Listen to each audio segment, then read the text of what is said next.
Hello, it's Friday. Welcome to Foodie Friday. So I'm having a tough time finding recipes that are quick enough and easy enough and interesting enough for me to do on a Friday in this quick time. So I'm going to talk today again a little bit about food as fuel. So I use, if you've heard me talk, I use a lot of analogies, right? And you kind of have to look at food. When we talk about food as fuel, think about your car, right? So, you want to keep your car running well. We know that you're going to get more miles to the gallon if you take care of it, if the oil's changed, if the engine's running, and if you put in premium gas, right? Sometimes even like a Ferrari wants the high octane stuff because its engine is really fine tuned. So you really need to think of your body as the ultimate engine, which it is. It does so many things. So many things that honestly, it's kind of mind-blowing when you look at all of the systems, how they're orchestrated, how they work together. Honestly, it's amazing we are all healthy, and especially as a mom, when you look at how a pregnancy works and everything that needs to happen to get pregnant and to grow a healthy baby. Honestly, it's mind-blowing. And I remember being back in my, being back in school in my maternity rotation, thinking, oh, it's amazing. There are so many kids being born all the time because it seems it's just so complicated. So we're going to talk about your body being the ultimate engine, okay? We need to think of, we're a Ferrari. We want high octane gas, not processed garbage. So I know if you get, and I don't know a whole lot about cars, but I do know that if you have gunk in the gas, water, sugar, I remember that used to be a prank, a nasty prank actually, putting sugar in a gas tank. That would ruin things, just totally ruin things. Think about it the same way, right? Your body needs premium fuel, especially as you get older. That's the thing. What you got away with when you were younger, you really can't get away with as you get older. So whole foods are premium gas. They help your body run cleaner, faster, and longer. That's high octane nutrition.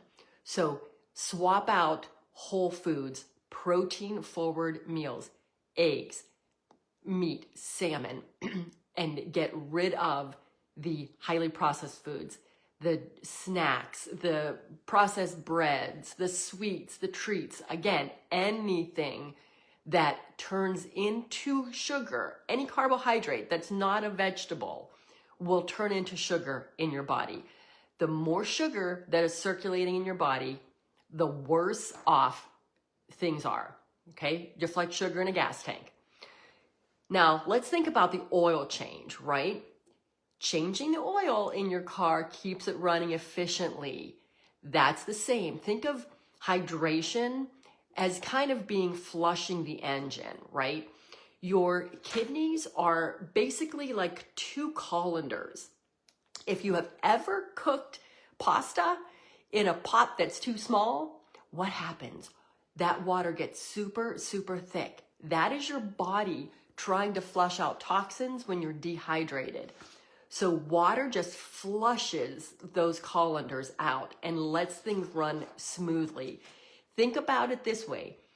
Water and proper hydration. First of all, proper hydration with electrolytes fuel your cells and give your cells everything it needs to circulate to deliver throughout your body.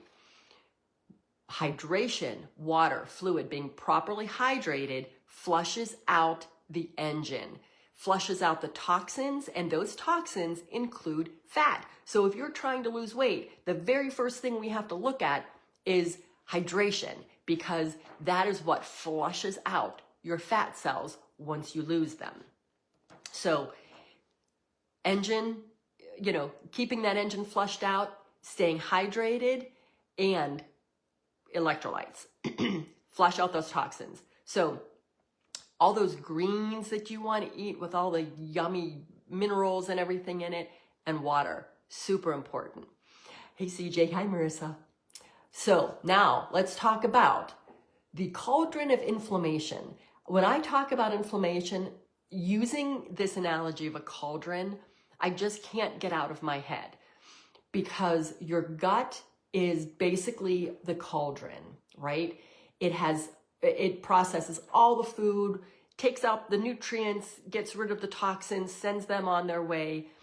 And all those inflammatory foods, and not necessarily foods, it's so many things that we can't even control. It is, well, hey, Kate, I didn't know if Kate was here. So all these highly inflammatory foods, seed oils, the high omega-6s, we want that omega-3 and omega-6 balanced. We want that ratio probably 6-1, right? Those high omega-6 canola oil, seed oil, vegetable oil. And when you go out to dinner, 99% of the time, your foods are drenched in those highly inflammatory seed oils. That's just something you need to take into consideration. You control the things that are in your control. That is your own kitchen, your own pantry. So you want to make sure that 80% of the time you are getting the good, high quality foods, because anything highly processed foods, high omega-6 foods, that will tilt the balance and raise the heat underneath that cauldron. The higher the heat is under the cauldron, that is your gut, the more widespread and systemic your inflammation is. So think about that. Inflammation being that joint pain, that achiness, you get headaches. If you are prone to headaches, you need to look at and really do a self-reflection of what might be causing inflammation. Right now, this time of year, my gosh, the rain, depending on where you are, right? The rain, the pressure outside, the pollen is everywhere. That cranks up the inflammation. All these things raise that heat underneath the cauldron of inflammation, let's say. So you want that simmering. The things that are most highly inflammatory are foods high in sugar, processed foods, processed oils, and alcohol. They just crank that heat up. So you want to make sure you keep those three things in check. So we want to keep that flame down. When that flame is elevated, you need to recognize it and then right the ship.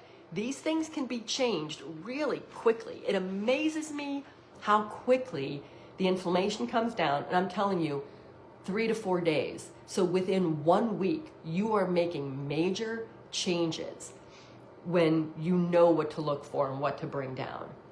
Now, think about all of our cars have, the dashboard has lights, right? Your engine light comes on, and sometimes you leave it there for a little while and think, well, maybe it'll go off, right? Well, it's telling you something, right? All of those warning lights on your dashboard are trying to tell you, hey, the oil needs changed. Hey, this fluid is low. Brakes might be acting up. That's what the dashboard is for. Now, you've got to think about your body's dashboard, okay? Fatigue, bloating, those headaches we just talked about, skin issues, even acne, those rashes that you might get, athlete's foot. These all have an underlying cause. They're not just random. So these are all little whispers that your body is saying, hey, you might want to check this, and always come back to the three most important things. The most highly inflammatory foods, you want to be hydrated, decrease the highly processed foods, and alcohol. Those are the first three things we look at. Now, I also want to pay attention to not just getting rid of the sugars and the highly processed foods, increasing the protein, because that is going to just feed your muscle. Feeding your muscle maintains the muscle mass. Muscle burns fat. We need to make sure 100 grams of protein minimum a day. And you all know I say that's really difficult to do. You really have to be intentional and kind of sneaky about it. You know, adding protein to your coffee, having a protein shake in between meals. You really need to get that 100 grams of protein a day.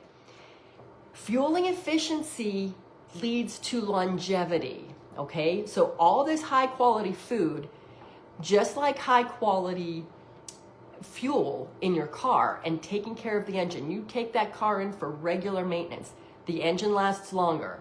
When you fuel your body with whole foods, eating the rainbow, every different color food has a different polyphenol, gives you different micronutrients and all kinds of goodness. So, and your gut loves variety.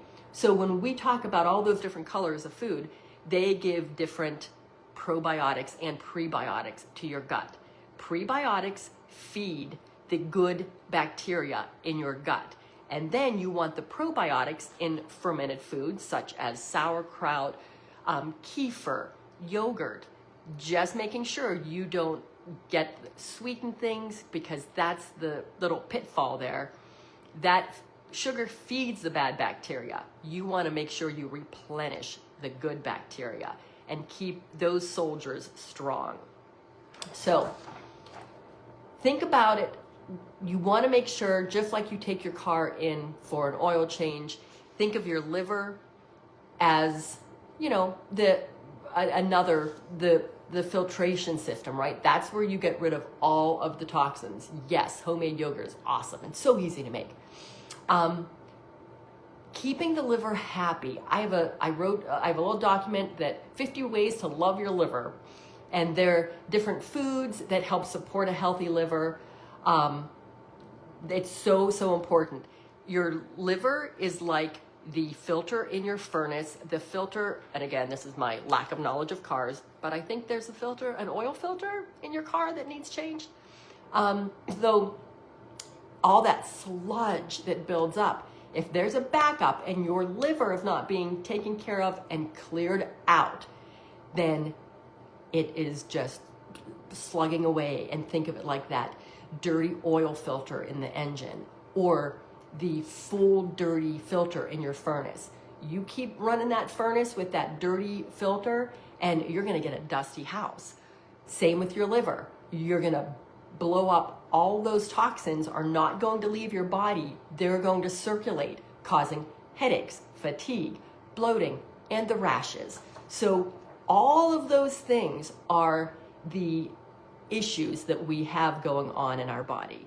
Now, I want to tie this into labs really quickly because we're talking about labs this week. CRP, that is your inflammatory indicator. So that flame under that cauldron that we're talking about that raises the inflammation, if your CRP is above 1, that flame, your inflammatory flame, is too high. We need to drive that down. That is what's causing headaches, bloat, achy joints, getting out of bed and just stepping out of bed thinking, oh, I'm really old because my body hurts. That is not normal, and that is not a normal part of aging. That is inflammation. We got to lower that flame, right? Your liver, GGT, AST, ALT. These are all labs. Well, not the GGT. The ALT and the AST, pull out your labs from your last physical. If those are elevated, those are showing your liver is struggling, okay? So we need to clear out that liver. A normal CMP, you're looking at uric acid, creatinine. This is how your kidneys are working. So if those are a little elevated, we want to flush out. We want electrolytes and hydration. Water with lemon, water with a little bit of sea salt to flush out those kidneys and keep them healthy.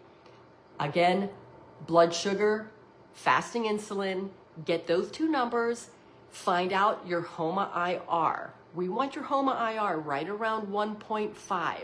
If it's higher than 1.5, or if your fasting insulin is above 6, again, that is cranking up that inflammation, that inflammatory flame, and also causing you weight loss resistance and hormone imbalances, because that is the first thing that we need to get under control to get all the hormones balanced. So we will continue next week. I'll see you on Monday, and I'll probably talk about more labs. Give me some questions. Tell me what you want to know, right? Send me a message, and I'll be happy to talk about it and answer your questions. Have a great weekend, everybody.